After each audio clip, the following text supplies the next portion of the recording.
কিছু বলুন না। এক মিনিট। সারিকা, এই কাপড়ে তো কিছু পাওয়া গেল না, কিন্তু এই যে ক্রেটগুলো আছে না, এই ক্রেটস থেকে নিশ্চয়ই কিছু পাওয়া যাবে। কি? এই দেখো, mercury, nitrogen oxide, sulphur peroxide, আরো অনেক ধরনের কেমিক্যাল রেসিডিউস এর মধ্যে থেকে। তার মানে এই ট্রেডস এমন জায়গা থেকে এসেছে যেখানে এইসব কেমিক্যাল পাওয়া যায়। এরকম কোন জায়গা হতে পারে? মনে হচ্ছে আমি জানি, কারণ আমি অনেকবার পড়েছি যে কিছু লোকের লাংস এর মধ্যে এই সমস্ত ধরনের কেমিক্যাল রেসিডিউস থাকে। আর জানো, ওই লোকগুলো কোল মাইন্সের আশেপাশে থাকে অথবা কোল মাইন্সে কাজ করে, কারণ এই সমস্ত ধরনের রেসিডিউগুলো হচ্ছে কোল মাইন্সের বাই প্রোডাক্ট। এগুলো তার মানে কোনো কোল মাইন্সের পাশে রাখা হয়েছিল। কিন্তু সারিকা, প্রশ্নটা হচ্ছে এই যে এই ধরনের কোল পাওয়ার প্ল্যান্ট এই শহরে আছে কোথায়? আছে তো স্যার, মানে শহরে নেই, কিন্তু শহরের একটু বাইরেই। ওকে, জানতে শুধু এটাই হবে যে এই ক্রেটস ওখান থেকে ট্রাকে কি করে এলো। Right your Sarika, right. এটা খোঁজ নিতে হবে যে এই ক্রেটস গুলো কোল মাইন্স থেকে ওই ট্রাকে এলো কি করে।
আরে এখানে একটা মাছের ঝাঁক রয়েছে, তাড়াতাড়ি জাল ফাল ফাল না।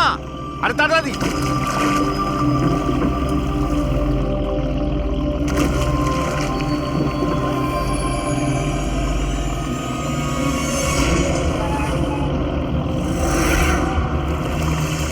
এই টান টান। আরে টান না সবাই। টান টান, কি ভারী, টান টান টান। আরে দেখ কত টাকা উঠেছে। আরে আমার কপাল তো খুলে গেছে রে।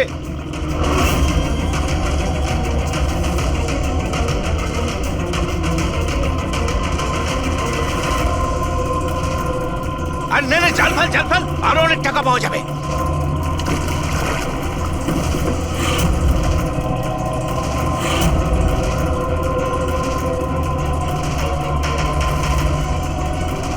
আরে টান না, একটু টান, একটু। আরে এটা কি রে? আরো একটা লাশ।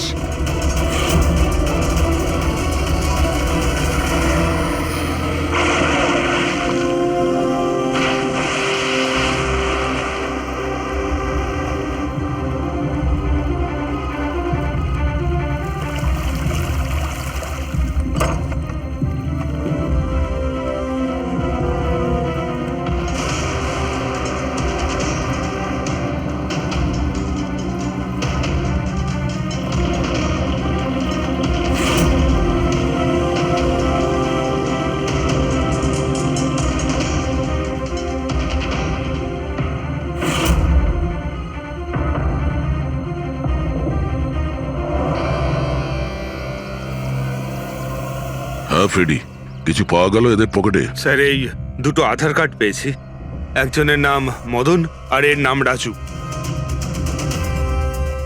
আর কিছু? না স্যার, এখন অবধি আর কিছু পাইনি। ঠিক আছে, এদের দুজনের অ্যাড্রেস নোট করো। স্যার হুম? এই দেখুন, এটাও জলে ছিল? নোটের বান্ডেল স্যার। জলের মধ্যে টাকাগুলো কেউ কেন ফেলবে? আপনারা শুধুমাত্র ওই দুটো লাশই পেয়েছেন? না মানে কোনো টাকা পাওনি তাই তো? স্যার এরা নিশ্চয়ই কিছু লুকাচ্ছে। দেখো, এটা মার্ডার কেস। যা কিছু লুকিয়েছো চুপচাপ দিয়ে দাও, না হলে এভিডেন্স লুকানোর জন্য তোমরা কিন্তু সবাই চলে যাবে। আছে আর কিছু?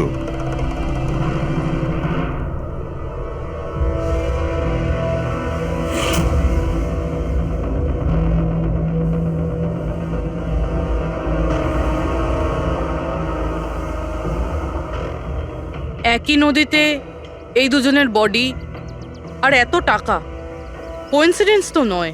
এরা দুজনে যেই হোক না কেন, এদের এই পয়সার সঙ্গে কোনো সম্পর্ক আছে মনে হচ্ছে। আমার তো মনে হচ্ছে টাকার জন্যই এসব হয়েছে। চলো এই ব্রিজটায় গিয়ে দেখি।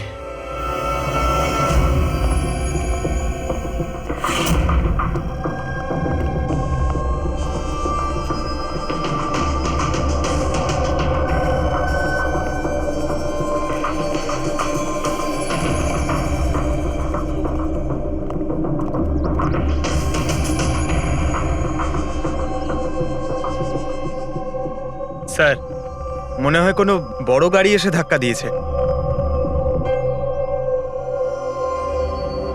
এই টায়ারের চিহ্ন দেখে তো মনে হচ্ছে কোনো ট্রাক এসেছিল। আমি শিওর যে ওই টাকার ক্রেটগুলো এই ট্রাকে করেই এসছে। কোনো চার চাকায় তো কেউ নিয়ে আসবে না এতগুলো ক্রেট। স্যার,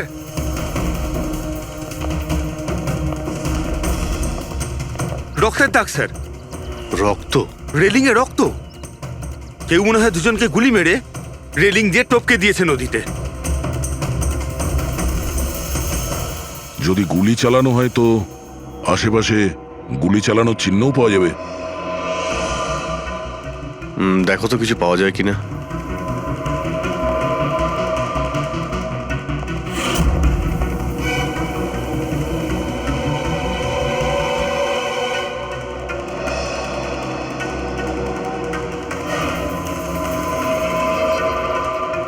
দয়া,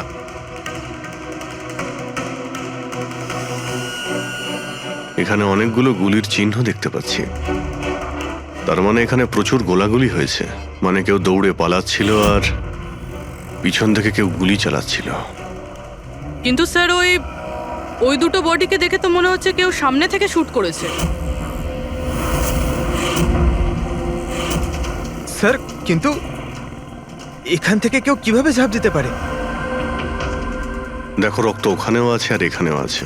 আচ্ছা, এমনটা নয় তো যে রাজু আর মদন ছাড়া কাল রাতে তৃতীয় কারো গুলি লেগেছিল এখানে? স্যার জেলেরা তো দুটোই বডি পেয়েছে, তৃতীয় কিছু কোথায় গেল সেটা? গন্ডগোল তো এখানে রয়েইছে। একটা ট্রাক এখানে এসে অ্যাক্সিডেন্ট করে, দুজনকে গুলি করে আর তাদের নদীতে ফেলে দেওয়া হয়। আর ওই টাকায় ভরা ক্রেট সেটাও। আর তৃতীয় ব্যক্তি উধাও। এটাও তো হতে পারে যে ট্রাক মদন কিংবা রাজু চালাচ্ছিল।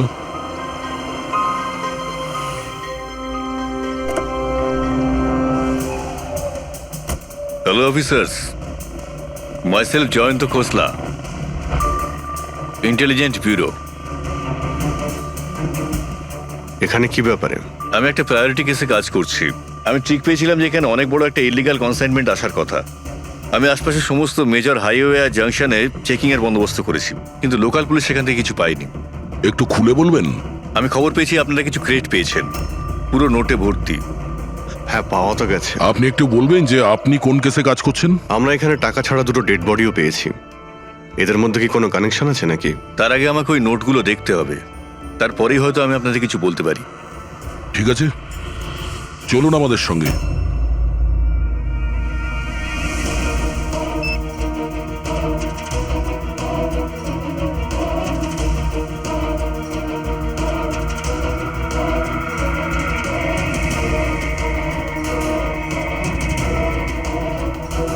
এই সমস্ত নোটগুলোই হলো নকল নোট। হ্যাঁ, কি নকল? নকল? আগে হ্যাঁ, আমি আর আমার টিম বহুদিন এই কেসে রয়েছি। বর্ডারের কাছে একটা অনেক বড় কনসাইনমেন্ট স্মাগল হয়েছে, কোটি টাকার নকল নোট। সমস্যা হচ্ছে এই নকল নোটগুলোকে বোঝা মুশকিল যে কোনটা আসল আর কোনটা নকল। আচ্ছা, এই নকল নোটের কনসাইনমেন্ট কোথায় যাচ্ছিল? কোথায় যাচ্ছিল, কোথা থেকে আসছিল কিচ্ছু জানি না। ইনফরমেশন পাওয়া মাত্রই আমরা একটা টিম তৈরি করি।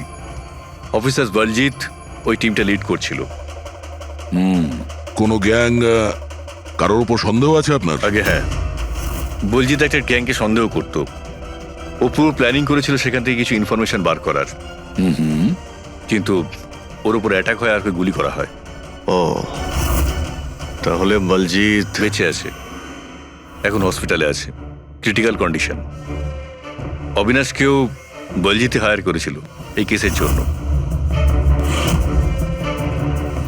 কিন্তু অবিনাশও নিখোঁজ। শেষবার অবিনাশকে আপনারা কবে কন্ট্যাক্ট করেছিলেন? কাল রাতে ওর একটা মেসেজ এসেছিল যে একটা অনেক বড় কনসাইনমেন্ট অন দ্য ওয়ে, ও তাকেই অনুসরণ করছে। আর ওই অপারেশনের ব্যাপারে কিছু ইনফরমেশনও পেয়েছিল, কিন্তু ও কাল রাত থেকে নিখোঁজ, কিছু খবর নেই ওর। কাল রাতে রোডে মদন আর রাজুর সঙ্গে অন্য কেউ ছিল, তাহলে ওই তৃতীয় ব্যক্তি অবিনাশ নয় তো? কিন্তু ও যদি বেঁচে থাকে তাহলে গেল কোথায়? আমার অভির কিছু হতে পারে না। আপনারা প্লিজ কিছু একটা করুন আর আমার স্বামীকে খুঁজুন প্লিজ। হ্যাঁ, ওর বেঁচে থাকাটা অত্যন্ত জরুরি। অবিনাশের কাছে অনেক ক্রিটিক্যাল এভিডেন্স রয়েছে, আমাদের খুব তাড়াতাড়ি ওকে খুঁজে বার করতে হবে, অন্তত ওদের খুঁজে পাওয়ার আগে। দেখো প্রীতি, তোমার হাজবেন্ড অবিনাশ একদম ঠিক আছে, চিন্তা করো না। অভিজিৎ, এই অবিনাশ নিশ্চয়ই প্রীতির সঙ্গে কন্ট্যাক্ট করার চেষ্টা করবে। স্যার, এই কথা নিশ্চয়ই তারাও জানে যারা অবিনাশকে খুঁজছে।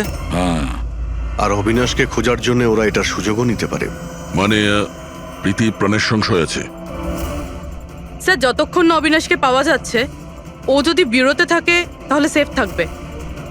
ঠিক আছে অভিজিৎ, তুমি আর পঙ্কজ এর সঙ্গে মিলে অবিনাশের খোঁজ করো, আর দয়া ফেডরিক আর পুরবীকে নিয়ে রাজু আর মদনের ঠিকুজি বের করো। স্যার, এই ব্রিজটা তো ওখানে, আর জলের ফ্লো এইদিকে স্যার, ঘাটের দিকে। অবিনাশের বডি না ওই ডাইভার্সরা পেয়েছে আর না ওই মৎস্যজীবীরা। আশা করা যায় ও হয়তো সাঁতরেই পারে এসেছে আর এখানেই কোথাও আছে। কিন্তু কোথায় যেতে পারে? স্যার, অবিনাশ খুব খারাপভাবে জখম ছিল। ও যদি এখানে আসে তাহলে গ্রামবাসীরা নিশ্চয়ই দেখেছে ওকে। একবার জিজ্ঞেস করে দেখবো।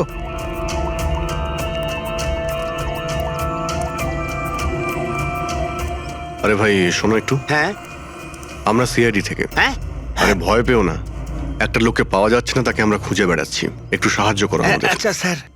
এই লোকটা না, এখানে আশেপাশে কোনো হসপিটাল আছে? ওরে বাবা, হাসপাতাল তো অনেক দূরে, প্রায় 30 কিলোমিটার, ওই তো পাশের গ্রামে। স্যার তো অনেক দূরে, আরো খুব বেশি আঘাত লেগেছিল। Impossible sir. আচ্ছা, তোমরা যখন এখানে এসেছিলে আজ সকালে মাছ ধরার জন্য, তখন এই গ্রামে কি তোমরা অচেনা কাউকে ঘুরে বেড়াতে আরে না দেখেছিলে? না, আমরা সকালে মাছ ধরতে আসি না। দুজন জেলে আছে যারা সকাল সকাল মাছ ধরতে আসে।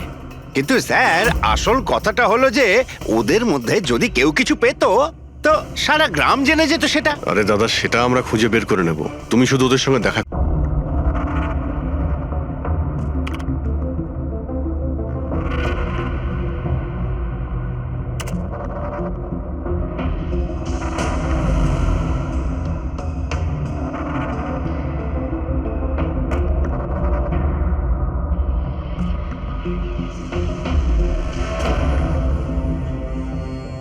স্যার, কিছু বলুন না।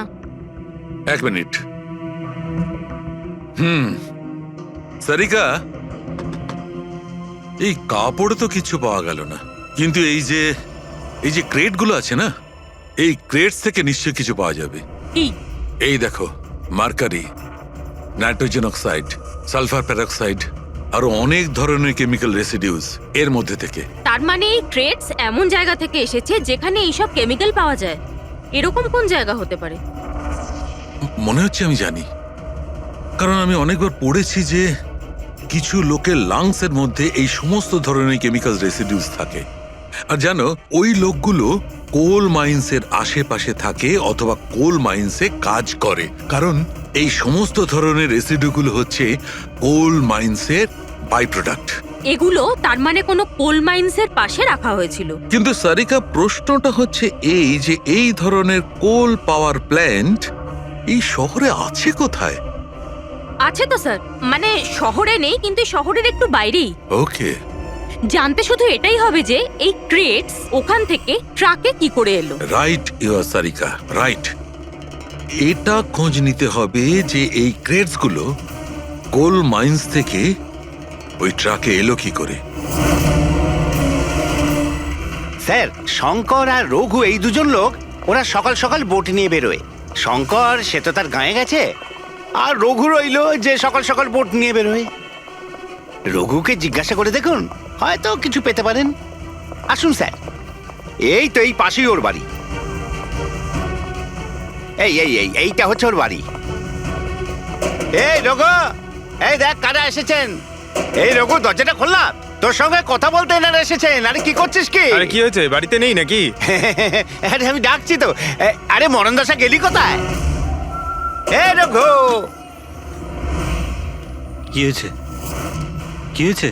আরে তোর সাথে কথা বলতে চান সিআইডি লোক। সিআইডি? হ্যাঁ। কি হয়েছে স্যার? কিছু না একটু কথা ছিল, ভিতরে যেতে পারি? স্যার, এখানেই কথা বলি না, কি হয়েছে? এই অবিনাশ নামের একটা লোককে আমরা খুঁজছি। কাল নদীতে মনে হয় ডুবে গেছিল। আজকে সকালে যখন তুমি নদীতে নৌকো নিয়ে গিয়েছিলে তখন কি কাউকে দেখতে পেয়েছিলে ওখানে? অসুস্থ বা কোনো লাশ? লাশ? না তো স্যার, আমি তো ওখানে কিচ্ছু দেখিনি। স্যার, ব্যাপারটা হলো আমি তো আর যাইনি মাছ ধরতে। কাল রাতে তুমি তাড়াতাড়ি বাড়িতে ফিরে এসেছিলে, কারণ আজ সকালে তোমার নৌকো নিয়ে নদীতে যাওয়ার কথা ছিল। এসব জানি আমরা, কি বলছো তুমি? আমার শরীরটা ভালো ছিল না তো স্যার, এই জন্য যাইনি। এই, তুই সিআইডির লোকেদের এখানে কেন নিয়ে এসছিস? আমি তো কিছুই জানি না স্যার। এক মিনিট, সত্যি বলছো তো তুমি? আরে স্যার, একই কথা যদি বারবার জিজ্ঞেস করেন তো কি আর বলবো। ঠিক আছে, কোনো ব্যাপার না, কিছু মনে পড়লে তুমি আমাদের বলো কিন্তু। হ্যাঁ। Thank you. কেন নিয়ে এসছিস সেখানে? যা এখন, পালা এখান থেকে।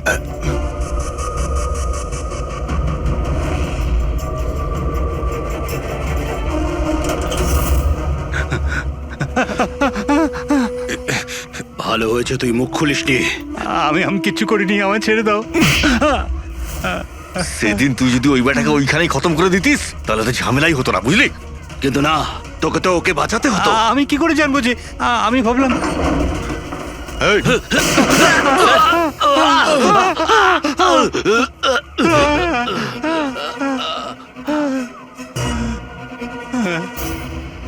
তুমি আমাদের মিথ্যে কথা বলছিলে? হ্যাঁ, আমার বউ বাচ্চাকে যদি মেরে দিত তো আমি কি করতাম?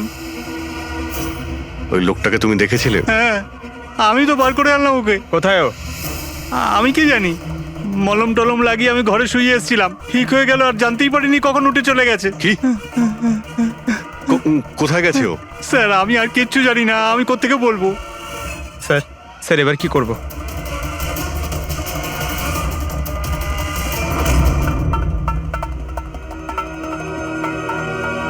স্যার, এই হলো আমাদের কোল পাওয়ার প্ল্যান্ট। এর আশেপাশে টোটাল 4টে ওয়্যার হাউস আছে যেখানে ওগুলো থাকতে পারে। এইটা তো আমরা চেক করেছি, এবার বাকি রইলো 3টে। আর স্যার, এই 3 ওয়্যার হাউস থেকে এই 2টো ওয়্যার হাউস প্ল্যান্ট থেকে অনেকটাই দূরে। এর আর ফ্লাওয়ার প্ল্যান্টের মধ্যে অনেকগুলো বাড়ি রয়েছে, তো এখান থেকে কেমিক্যালস ক্রেট অব্দি পৌঁছানো প্রায় অসম্ভব। বাকি রইল এইটা। এটা পাওয়ার প্ল্যান্টের থেকে খুব কাছাকাছি, আর এর আশেপাশে অনেকটা খোলা জায়গাও আছে। ওখানেই গিয়ে দেখি।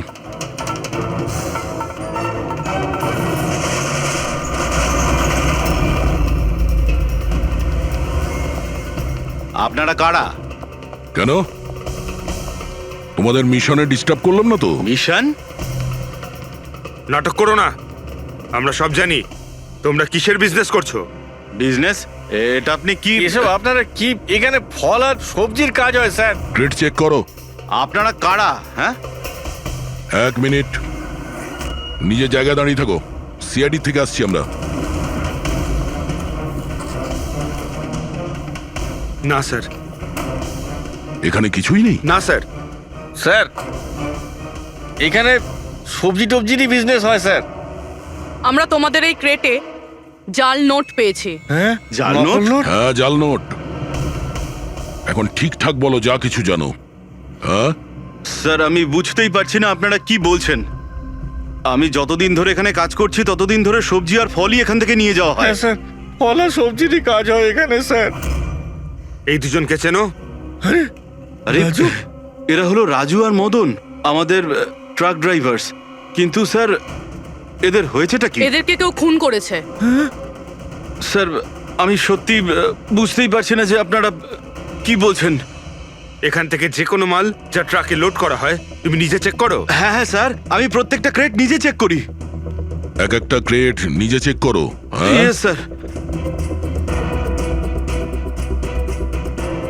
তার মানে ট্রাক এখান থেকে বেরোনোর পরে মাঝ রাস্তায় এই ক্রেটের মধ্যে ওই জাল নোট ভরা হয়। আচ্ছা, একটু রেজিস্টারটা চেক করে বলো যে রাজু আর মদন মাল ডেলিভারি করতে কোথায় যাচ্ছিল? হ্যাঁ স্যার বলছি।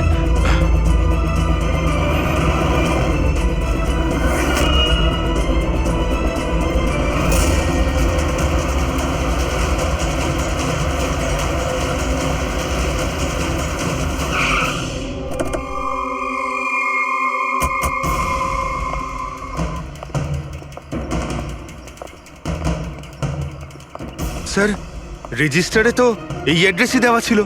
ট্রাকটার তো এখানেই আসার কথা। কিন্তু স্যার এটা তো বিয়ে বাড়ি মনে হচ্ছে। তাহলে ওই নকল নোটের কনসাইনমেন্ট এখানে বিয়ের মণ্ডপে কেন? স্যার আমি ম্যানেজারকে ডেকে আনি, গিয়ে ওকেই জিজ্ঞেস করা যাক। যাও। স্যার মানে হ্যাঁ স্যার। এই বিয়েতে যে সমস্ত ফ্রুটস আর ভেজিটেবলস এর স্টকের অর্ডার কি আপনি করেন? না স্যার, ও তো যারা ফ্যামিলি ম্যারেজ অ্যারেঞ্জ করে তাদেরকে দিয়েছিলাম। আমি তো শুধুমাত্র লোকেশন রেন্টে দিই। আচ্ছা, ওই ফ্রুট আর সবজিতে নকল নোটও থাকে? নকল নোট? স্যার এ ব্যাপারে আমার কোনো আইডিয়া নেই। আপনি বিয়ের এখানে অস্বাভাবিক কিছু দেখেছেন বা শুনেছেন? না স্যার। পঙ্কজ যে ফটোটা পাঠিয়েছে ওটা দেখাও।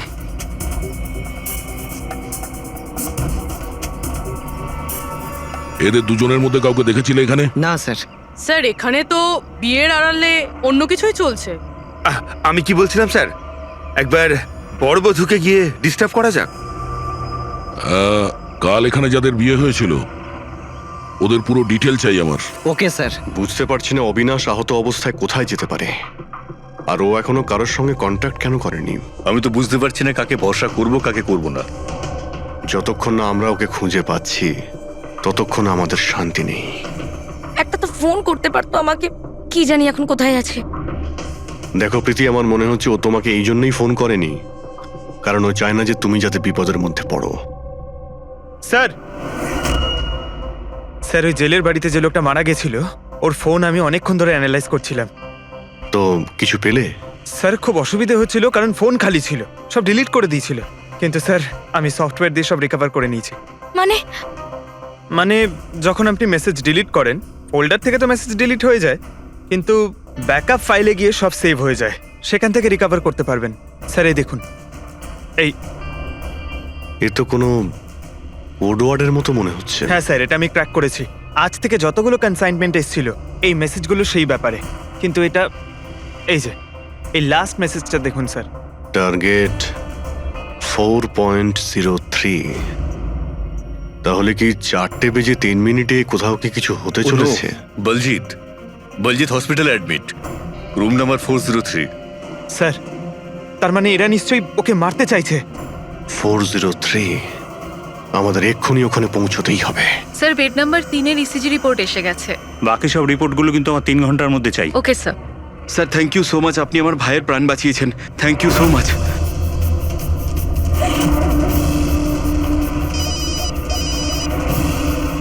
হ্যালো, হ্যাঁ অপারেশন সাকসেসফুল হতেই হবে।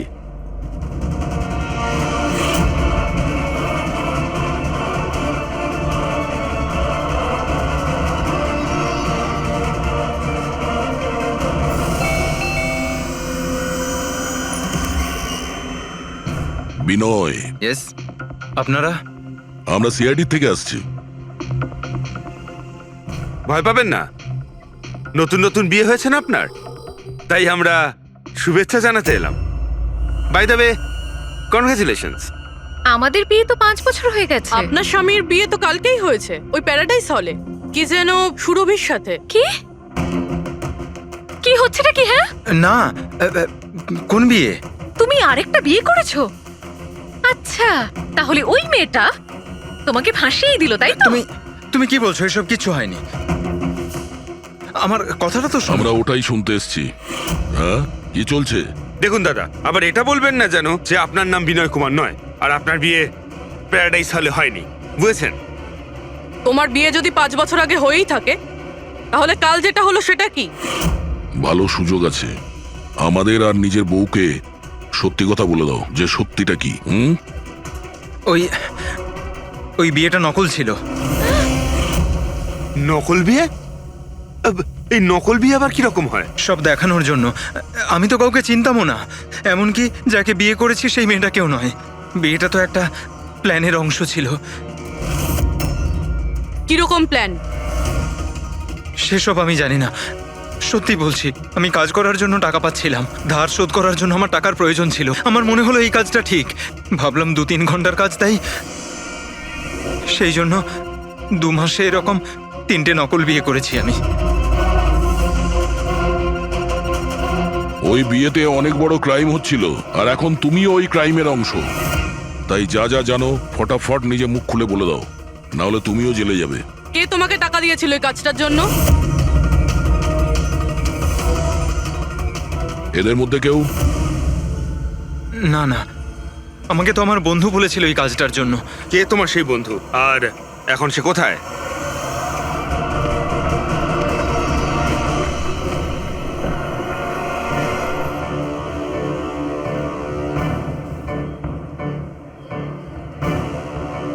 আপনার আইডিটা দেখান, তল্লাশি করো এনার।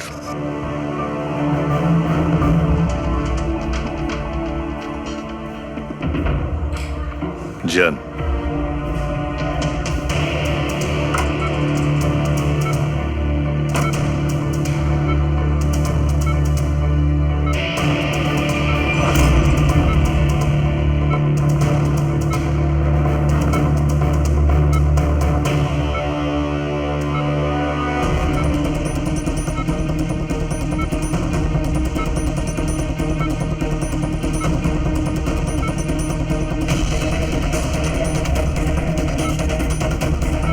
ডক্টর, আপনি কখন এসেছেন? এক্ষুনি আসছি আমি। ব্যাস, এবার সেরে যাবেন স্যার। ডাক্তারবাবু সরুন আপনি। কিছু হয়নি তো? ঠিক আছেন তো আপনি? বলজিৎ কেমন আছে? আপনারা কারা? আমরা সিআইডি অফিসার্স। ওকে কেউ মারতে চাইছে। কিন্তু ইনি তো আগে থেকে বেটার ফিল করছেন। আচ্ছা, কিন্তু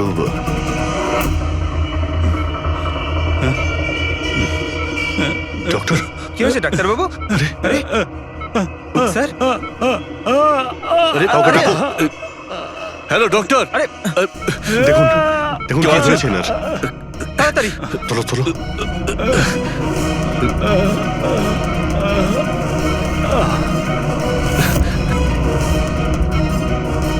বলজিৎ, বলজিৎ, কি হলো? কি হয়েছে আপনার? কিছু বলুন। অবিনাশ কোথায়? বিরাজ, বিরাজ, বলজিৎ, শুনছেন? না পঙ্কজ, কিছু হয় না। ওর মুখটা দেখো, হাতগুলো দেখো, ওর অবস্থা একদম সেই রকমই হয়েছে যেরকম ডাক্তারের হয়েছে। স্যার, এটা এই বিরাজকে? এই গল্পের মধ্যে বিরাজ এলো কোথা থেকে?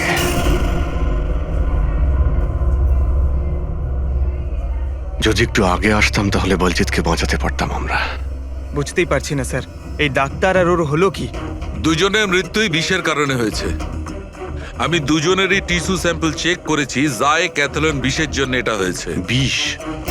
সেই জন্যই স্যার, ওদের হাতে আর মুখে কত দাগ পড়ে গেছিল। কিন্তু আমরা সবাই তো ওখানেই দাঁড়িয়েছিলাম, বিষ ওনার বডিতে গেল কি করে? ছোঁয়ার জন্য গেছে। অভিজিৎ এই বিষটা ছোঁয়ার সঙ্গে সঙ্গে বডিতে চলে যায়। আর সঙ্গে সঙ্গেই ব্লাড সিস্টেমে চলে যায় আর তারপর হার্ট অ্যাটাক। মানে যখন ডক্টর এসে বলজিৎকে ছোঁয় তখন বলজিতের বডিতে বিষটা ছড়িয়ে যায়। কারেক্ট। কিন্তু স্যার বিষটা ডক্টরের শরীরে কখন গেল? ওনাকেও কেউ হয়তো ছুঁয়েছে বলজিতের রুমে ঢোকার ঠিক আগে। হ্যাঁ, কিন্তু কে?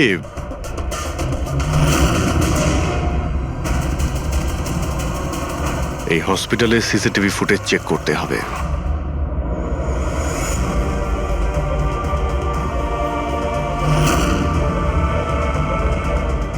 স্যার এইখানেই এই লোকটা ডক্টরের হাতে পয়জন ট্রান্সফার করেছে। একদম ঠিক। স্যার কিন্তু এই লোকটার হাতে যদি পয়জন থাকে তাহলে ওর কেন কিছু হলো না? অ্যান্টিডোট।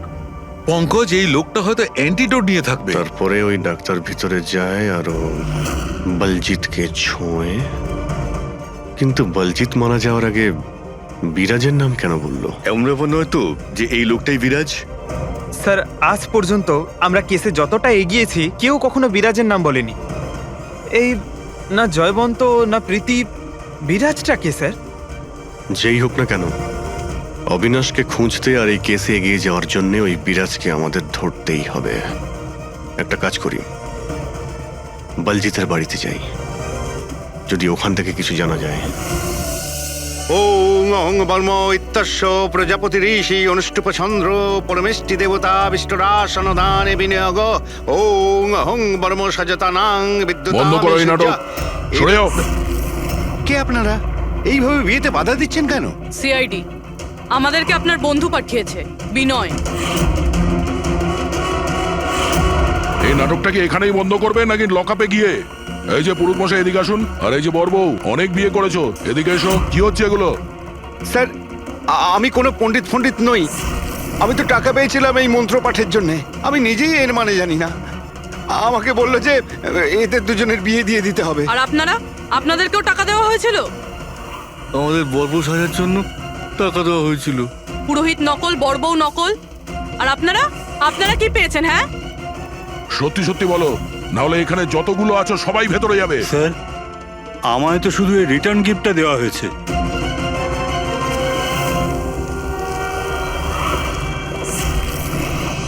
টাকা?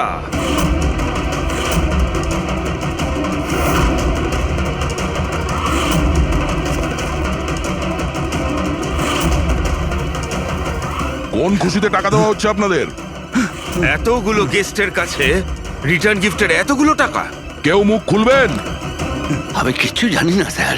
আমাদের শুধু এইটুকু বলেছে, আগামী ইলেকশনে দেওধর বাবুকে যেন ভোট দিই। দেওধর?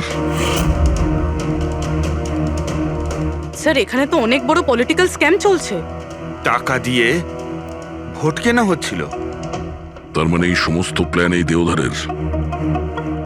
দেওধর, এই জায়গাটা সিল করে দাও। দেওধর বাবু জিন্দাবাদ! দেওধর বাবু জিন্দাবাদ! দেওধর বাবু জিন্দাবাদ! দেওধর বাবু জিন্দাবাদ! দেওধর বাবু জিন্দাবাদ! দেওধর বাবু জিন্দাবাদ! দেওধর বাবু জিন্দাবাদ! দেওধর বাবু। দেওধর বাবু, আমরা সিআইডি থেকে আসছি, আপনার সঙ্গে আলাদা কিছু কথা বলতে চাই। চলুন। দেখুন অফিসার, আমার মনে হচ্ছে কি আপনারা কোনো ভুল খবর পেয়েছেন। কোনো ভুল বোঝাবুঝি হচ্ছে না। আপনি ক্রিমিনালদের সাথে হাত মিলিয়ে ভোট ব্যাংক কিনছিলেন, আমরা সব জানতে পেরেছি। নকল নোটের জন্য দেশের ইকোনমি নষ্ট হয়ে যায়, আর এটা আপনি ভালোভাবে জানেন। এটা জানা সত্ত্বেও আপনি ওই অ্যান্টি ন্যাশনাল ক্রিমিনালদের সঙ্গ দিলেন। লোকেদের ভরসার পরিবর্তে ধোঁকা দিচ্ছেন এই দেশকে। ক্রিমিনালের সাথে সাথে দেশদ্রোহীও আপনি। এখন এটা বলুন, কে কে যুক্ত আছে এই মিশনে? আর ওই নকল নোটের কনসাইনমেন্ট, ওটা কোথা থেকে এসছে? অফিসার, এই কনসাইনমেন্টের ব্যাপারে তো আমি বেশি কিছু জানি না। হ্যাঁ, এটা ঠিক যে আমি এই ভোটটা জিততে চেয়েছিলাম, কিন্তু এই পদ্ধতিতে নয়। মিস্টার দেওধর, গদির জন্য কি কি করতে হয় সেটা আপনিও খুব ভালো করে জানেন। কিন্তু আমি ওই লোকেদের মধ্যে পড়ি না যে রাজনীতিতে ওঠার জন্য আইনকে নিয়ে খেলার দুঃসাহস দেখায়। আমি বিশ্বাসঘাতকও নই, আর আমি তো আমার দেশের সাথে কিছুতেই এ কাজ করতে পারি না।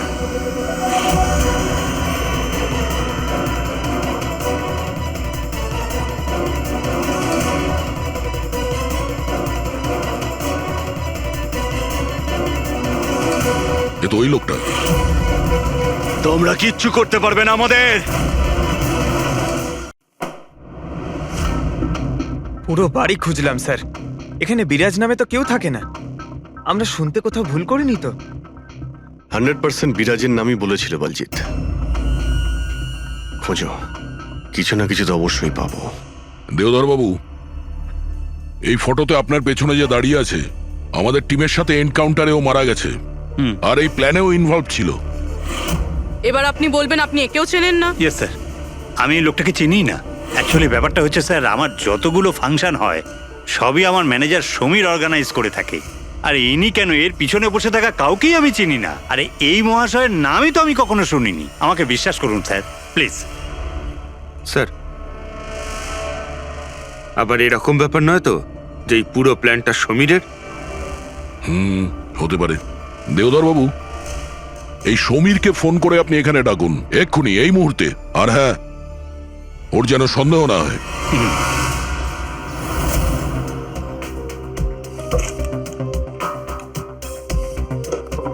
কিছুই তো নেই।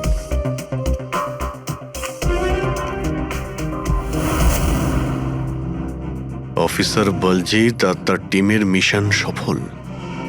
15 বছরের পুরনো আর্টিকেল। এত পুরনো আর্টিকেল এত সামলে রেখেছো? অফিসার বলজিৎ আর তার টিম এক শিশুকে বাঁচিয়েছে। গ্রেপ্তার করলো সেই আতঙ্কবাদীদের যারা ওই শিশুটিকে সেফ হাউসে আটকে রেখেছিল। আর এর সঙ্গেই অপারেশন বিরাজ হলো সফল। অপারেশন বিরাজ? এটা ওদের অপারেশন ছিল স্যার? আর আমরা তো ভাবছিলাম কোনো লোক বোধ হয়। আমাদের ওই সেফ হাউসে যেতে হবে। হয়তো এই বলজিৎ আমাদের ওখানেই যাওয়ার কথা বলছিল। আমি ওই সেফ হাউসটার ব্যাপারে জানি। Good, let's go.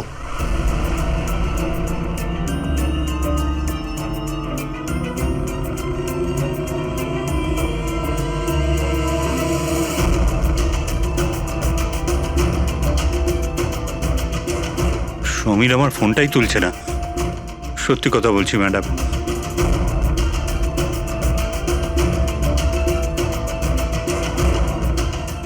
স্যার, এরকম হয়নি তো যে ওয়েডিং এর ওখান থেকে সমীরকে কেউ আমাদের ব্যাপারে কোনো খবর দিয়ে দিয়েছে? আবার আন্ডারগ্রাউন্ড হয়ে যায়নি তো সমীর? ফ্রেডি, দেওধর বাবুর কাছ থেকে সমীরের ফটো আর ফোন নাম্বারটা নিয়ে নাও, আর ওর ফোনটা ট্র্যাক করে নাও। সমীরই একমাত্র আছে যে আমাদের অবিনাশের কাছে পৌঁছবে।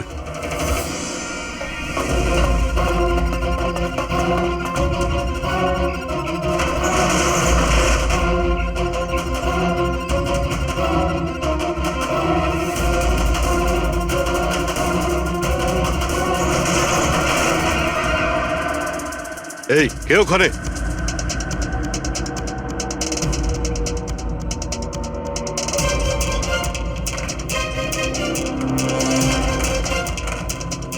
লক করে দিল।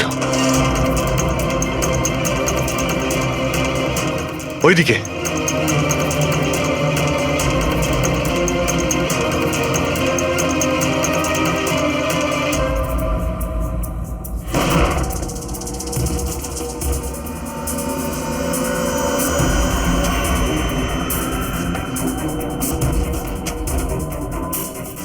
ব্যাস অবিনাশ, এটা আমাদের লুকোনোর সিক্রেট জায়গা। যখন আমাদের মিশনের কোনো গন্ডগোল হয় এখানেই লুকোই। বলজিৎ কোথায়? ওর সাথে ইম্পর্টেন্ট কথা আছে। বলজিৎকে খুন করা হয়েছে। কি? কিভাবে? ওকে হসপিটালে কেউ বিষ দিয়েছে। ও হসপিটালে ছিল, আপনাদের বাইরে আর কে জানে?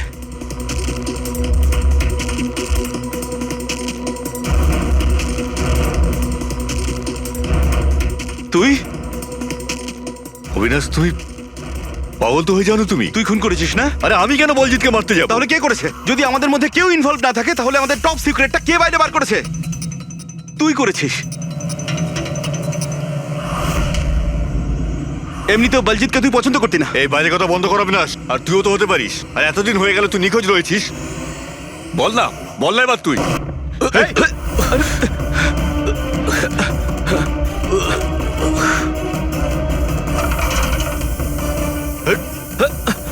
এদিকে এসো।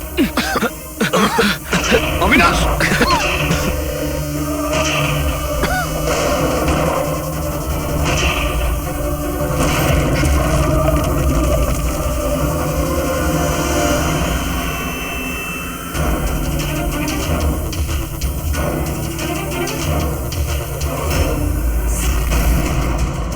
চল।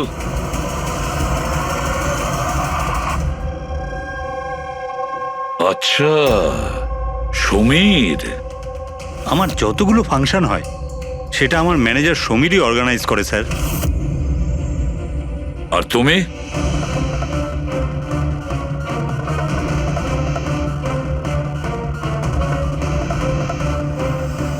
ওবির কিছু হতে পারে না। আপনারা প্লিজ কিছু একটা করুন আর আমার স্বামীকে বাঁচান। দেবধরবাবু ইলেকশনে হারার কথা ছিল, সেটা আমি আগেই বুঝতে পেরেছিলাম।